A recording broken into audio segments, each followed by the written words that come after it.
As teachers, we are always anxious, eager, confident, and sometimes concerned about what will happen to our graduates once they walk out the door. Will they leave their mark? Will they make a difference? Before us tonight are so many shining examples of those OAHS graduates who have proudly attained success and are certainly making a difference, including tonight's keynote speaker.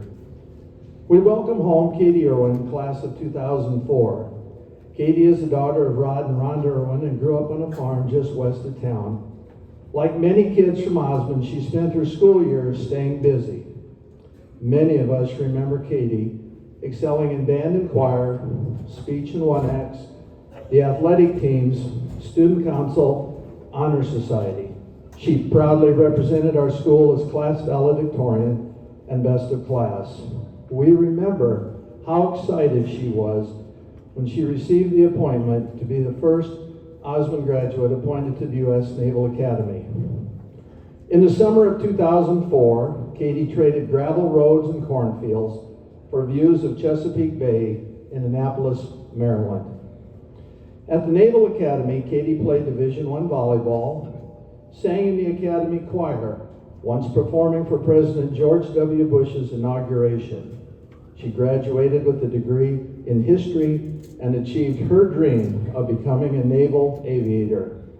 Since then, her journey has taken her all around the world. She has flown MH-60R Seahawk helicopters, was deployed aboard aircraft carriers and warships, protected American forces in some of the world's most challenging regions, instructed the next generation of Navy pilots, and has held leadership positions at the highest levels of naval aviation. Later this year, Katie will take command of HSM-61, the fleet's newest helicopter squadron in San Diego. That's quite a path for a young lady who started out doing farm chores for her folks in this town of 700, attended a small community school that helped shape her identity. Proof that a kid from Osmond can go anywhere in the world. But for all the places she has traveled and all that she has accomplished, Katie still proudly calls Osmond home.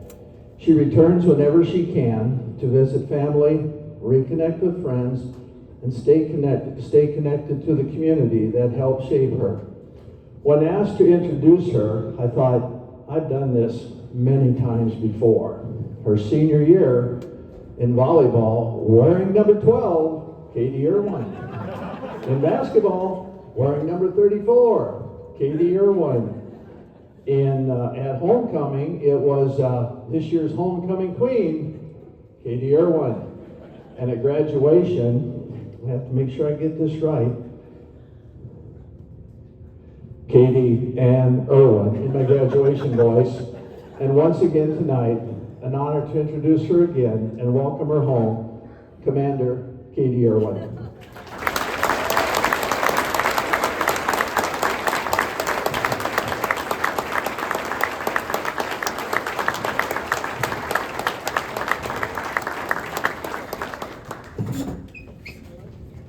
Thanks, Randy. That was awesome. All right, good evening, Osmond alumni and family. There are so many people in here, familiar faces, friends, family, cousins, aunts, uncles, my parents. I'm sitting by Lindsay, my oldest friend in the world. We're just reminiscing how we met each other in Mrs. Lindsay's class in kindergarten a long time ago. So thank you to everybody being here tonight. The decorations look great. I'm a little hesitant about the tiger. It's pretty scary. And honestly, I think that would give Dickler a run for his money. I see you, Dick.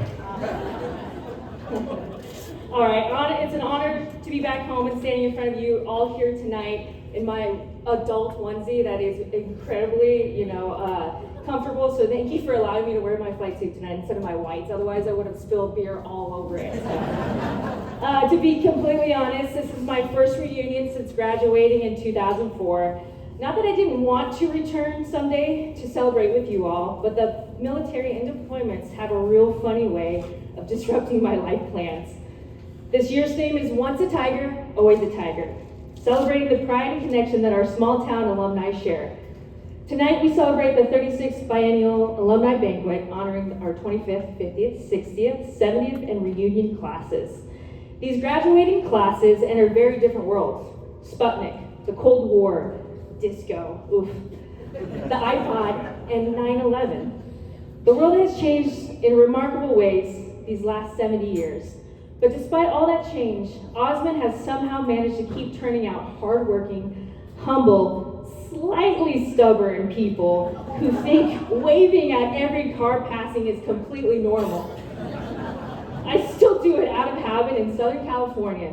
And boy, people look at me and they're like, do I know her? Is she with the FBI?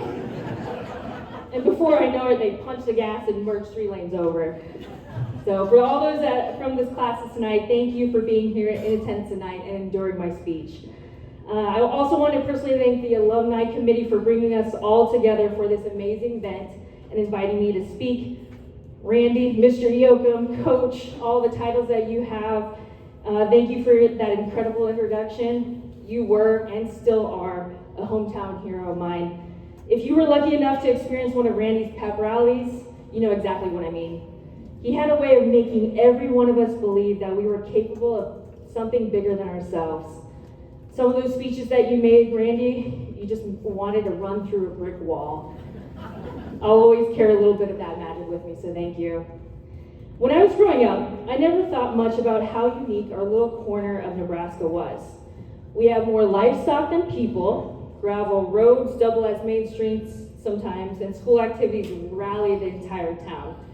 Like many of you, my childhood was spent balancing sports, church, chores, band concerts, trying not to disappoint the adults who somehow always seemed to know exactly what we had been up to before we even got home. Growing up in a small town comes with a lot of advantages. For one, you know all of your neighbors. And some disadvantages, as in you can never truly escape your neighbors. No, really, it takes 30 minutes for Midwesterners to say goodbye, and usually accompanied by a knee slap and, well, see you at the field day on Friday, Dennis. And it's done so with a big smile and a hearty laugh. However, do you know how detrimental that mentality can be when you go off and go to the Navy? The military, on the other hand, is built on stoic faces, death stares, and the belief that smiling is somehow a sign of weakness. I would routinely get yelled at during plebe summer at the Naval Academy by my cadre.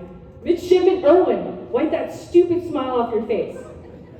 Picture me at 18 years old with a newly cut head of short, unruly, bouncy curls paired with god-awful BCGs.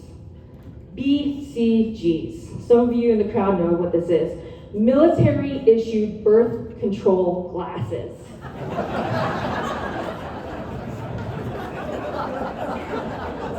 Because apparently no one is getting a day wearing those hideous things. And yes, my dear sweet mother Rhonda still posts a picture of me with them on her refrigerator and still shows any man I have ever brought home that picture.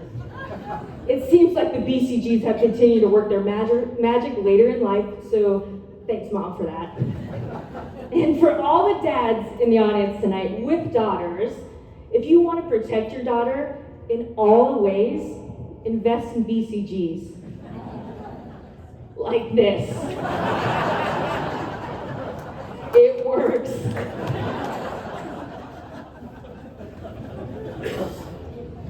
To this day, I still encounter people that have never entered our great state or even met a single person from Nebraska. When I describe Osmond, I point to Omaha on the map, trace my hand 2.5 hours north to a town that's filled with 800 people, 800 of the sweetest and hardiest people you'll know. There are 3 churches, 1 public school, no stoplights, but hey, 3 bars. Because, let's be honest, we need options to drown out Saturday Husker games these past 30 years. There's a little dirt track surrounding our football field, and when the winds hit just right on a Friday night, the sweet, sweet smells of money, aka Hoffman's cattle yard, infiltrate your entire nasal passage. The only way to lessen that blow is probably a beer, or 2, or 3, later at Thompson's Quarter. Leaving Osmond to Annapolis was quite an epic big journey for me. The moment I stepped on the campus of the United States Naval Academy in Annapolis, Maryland, I was full of awe and wonder, but also a moment of, holy shit, what did I do? Sorry, Mom. 18 years in the Navy, and apparently I do swear like a sailor.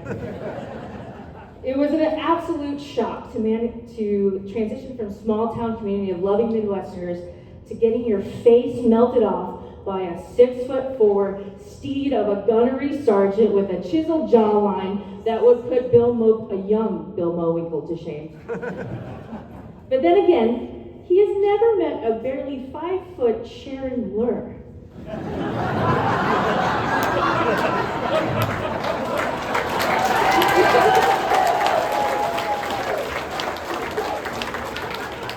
I can't even look at Jamil, I'm just gonna look down at this. My Marine company officer terrified everyone. But honestly, I still think Sharon Lure would have won in a Thunderdome fight with that man. I went from gravel roads and hundreds of acres of farm landing to living on 500-foot warships, floating in austere locations around the world. Looking back, I realized something I didn't fully appreciate when I was 18 years old. People assume success comes from leaving a small town. They're wrong. My success came because of this town. I learned discipline and the importance of holding high standards from Richard and Sharon Lure. The dynamic musical duo demanded maximum effort and, more often than not, perfection. Through countless rehearsals, they taught us that excellence isn't an accident. It's a product of discipline, repetition, and attention to detail. Those lessons prepared me for naval aviation, where complacency and ego have no place, and where the smallest mistake can have life or death consequences. I've landed helicopters on pitching, rolling ships in the middle of the ocean at night under conditions that would make most people reconsider their career choices. But you want to talk about pucker factor? Step out of line or out of step in that marching band formation and Dick Lure would sear your soul.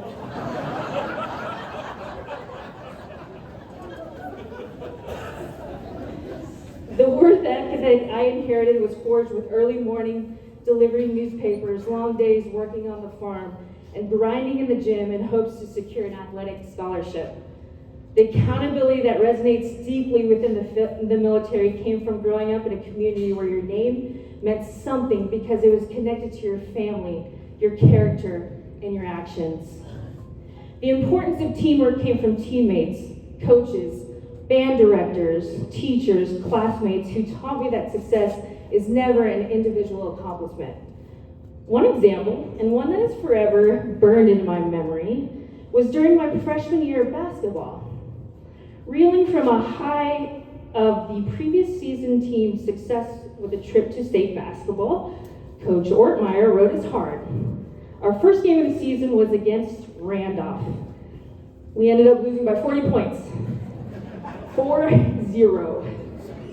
Coach Ortmeyer took a page straight out of Herb Burke's coach of the 1980s men's hockey team that beat the Soviets. He grabbed his whistle and made us hit the line. He blew, we ran. He blew again, we ran again.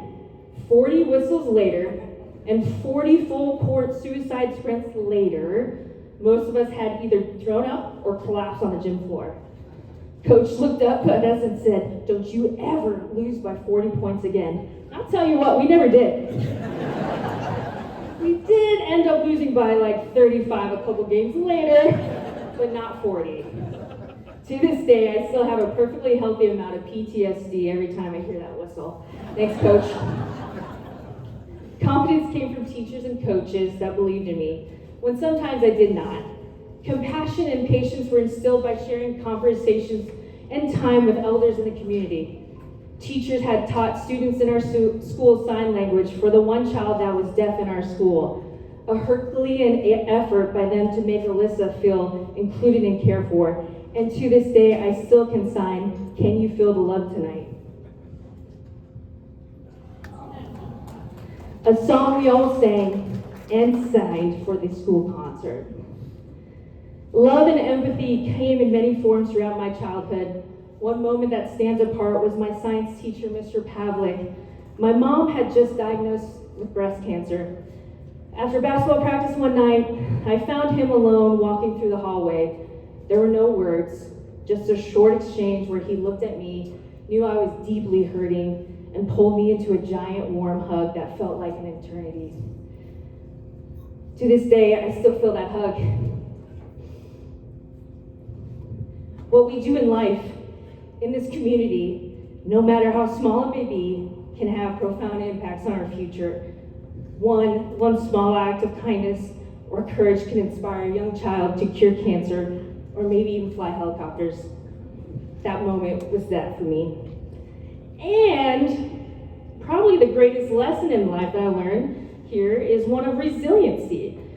Because looking back, those school lunches absolutely prepared me for enduring meals on a Navy warship.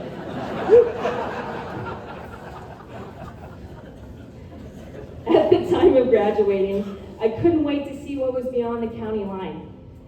And life certainly took me far from here.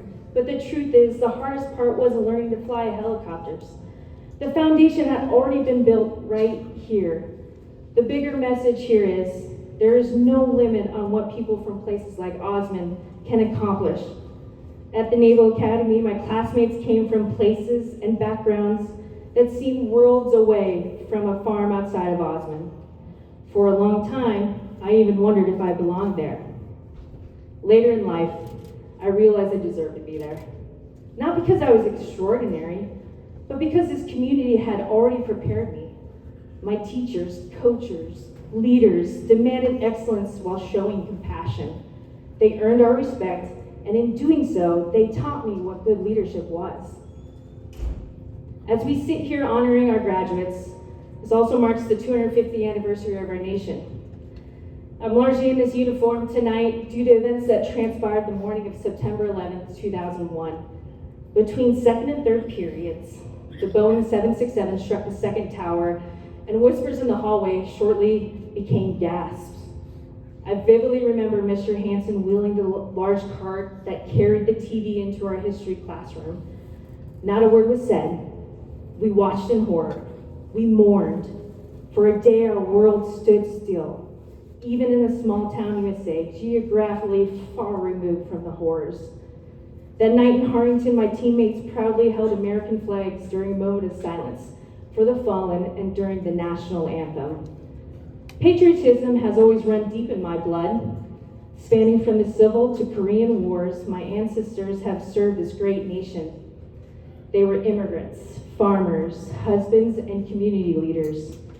9/11 wasn't a moment that was fleeting for me. It was personal. That was the moment I knew I wanted to serve something bigger than myself. I too wanted to protect what we all hold dear and what most in the world are never promised. Freedom. Freedom to speak. Freedom to love. Freedom to follow your dreams. My story is one of many that originated from Osmond, with those that voluntarily left their small town life to enter the fray, for those that have worn the uniform and answered the call and service to our great nation in attendance tonight. Thank you for your sacrifice.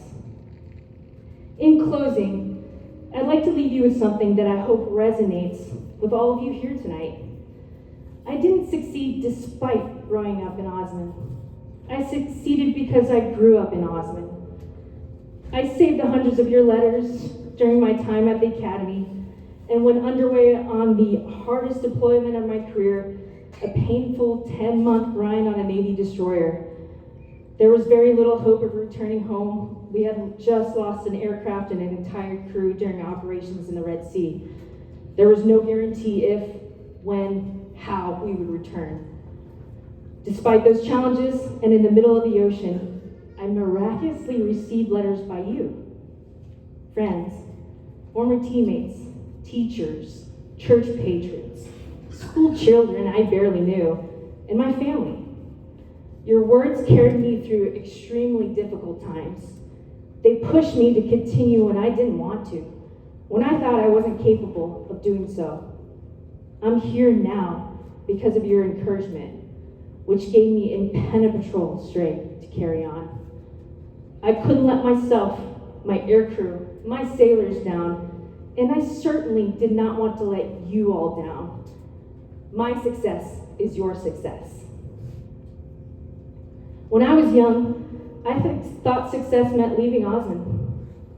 After 18 years in the Navy, flying in helicopters all around the world, living in places I never imagined, and serving alongside people from every background imaginable, I have learned something different. The farther I traveled, the more of Osmond I carried with me. I carried the work ethic I learned on the farm. I carried the lessons from teachers who demanded excellence and coaches who refused to let us quit. I carried the kindness of neighbors who showed up whenever someone needed help. I carried the values of community that taught me that character matters more than status, that service matters more than recognition, and that people matter more than things. So tonight, I simply want to say thank you. Thank you for investing in a small town girl with wild big dreams. Thank you for helping shape the officer, the pilot, and person I've become.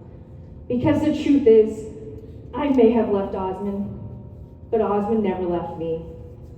And once a tiger, always a tiger.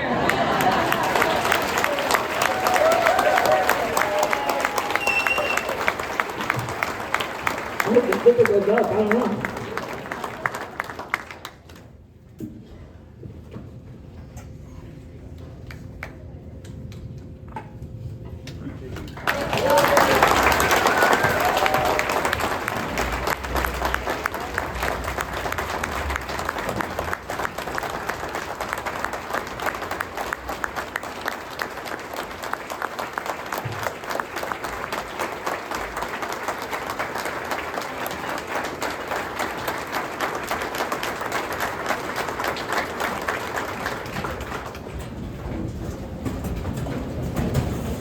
Thank you once again, Katie.